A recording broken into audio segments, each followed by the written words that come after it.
फार चंचल असते आणि आपण जेव्हा अभ्यास करायला लागतो त्याला वाटतं की नाही मी आता कलेक्टर होणार, DYSP होणार, या गाडीत फिरणार, त्या गाडीत फिरणार, मग आपण नांदेडला घर घेऊ, औरंगाबादला घर घेऊ, पुण्याला घर घेऊ.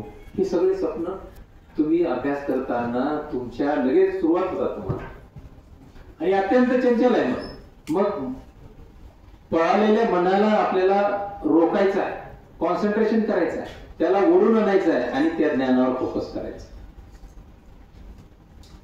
बघा, जोपर्यंत हे तुम्ही करत नाही, कारण कसं आहे एका पेपर पुरतच दॅट इज ओके.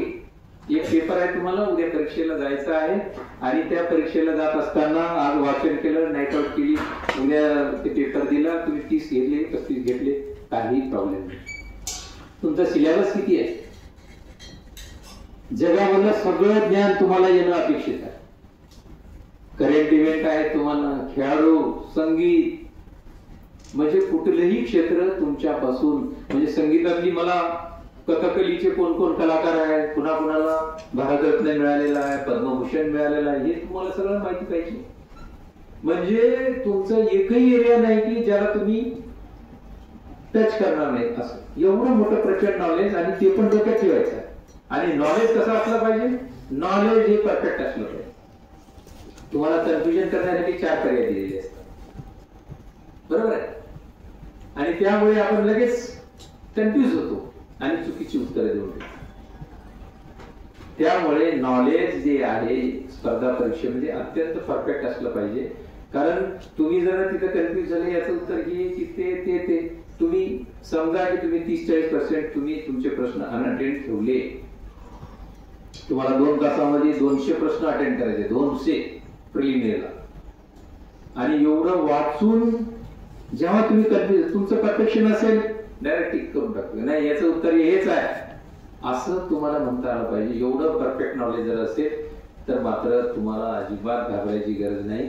आणि कुठलीच परीक्षा, मी तर म्हणतो की आपल्या नांदेडमधून आता आम्ही तर त्या काळामध्ये MPSC परीक्षेपर्यंत थांबलो. आमची तर अशी अपेक्षा की या विद्यापीठातले विद्यार्थी UPSC सुद्धा अभ्यास करावं. आज आपल्या महाराष्ट्र प्रशासनामध्ये साधारणतः 50% वर जे अधिकारी आहेत ते अदर स्टेटचे, महाराष्ट्राचे जे प्रशासन सांभाळणारे जे IAS अधिकारी आहेत जवळपास 50% वर बाहेर राज्यामध्ये, आणि त्यामुळे आपल्याकडे आपल्या विद्यापीठामध्ये स्पर्धा परीक्षेचं वातावरण निर्माण होणं अत्यंत गरजेचं आहे. कारण अत्यंत चांगला कॅम्पस आहे, गुरुकुल सारखा आहे. मला तर वाटतं की काही डिस्टर्बन्सेस नाही, इतकं चांगलं आहे, तर याचा फायदा कोणीच घेताना दिसत नाही. घेतला पाहिजे, स्वतःच्या उन्नतीसाठी घेतला पाहिजे, आणि अवघड काहीच नाही. एकदा तुम्ही वाचायला सुरुवात केली, एकदा इंटरेस्ट घेतला, एकदा तुमची बेसिक तयारी झाली, 1 वर्ष अभ्यास झाला तुमचा, की मात्र तुम्हाला 1 वर्ष परत मेहनत घेण्याची गरज नाही.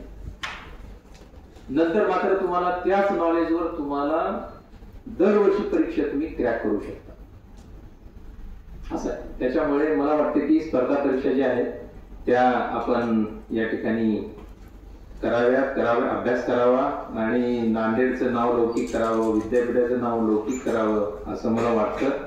आणि जवळपास किती 11 तास झाला, किती झाला?